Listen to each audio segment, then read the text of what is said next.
December 7th, 1941. The aircraft carrier Enterprise finishes a routine mission patrolling the Pacific and heads to its base at Pearl Harbor. Her scout planes unwittingly stumble into a full-scale Japanese attack.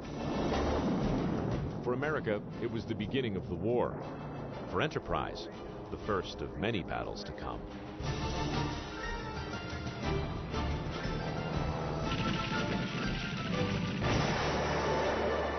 The action the ship became involved in was really unbelievable.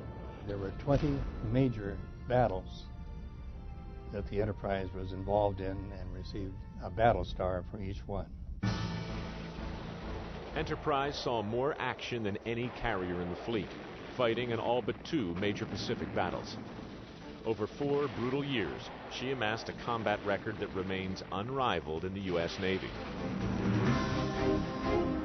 Her fighters and guns combined to down 911 enemy aircraft, while her bombers sent 71 ships to the bottom and damaged 192 more.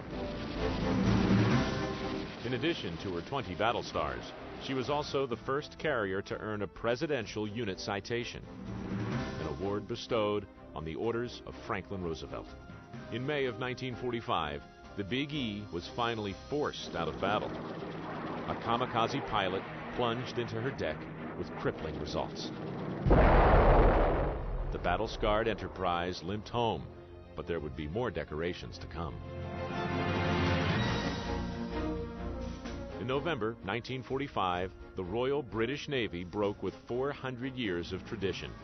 They presented the British Admiralty pennant to the Enterprise. Now, she was the only non-Royal Navy ship ever to receive that consideration.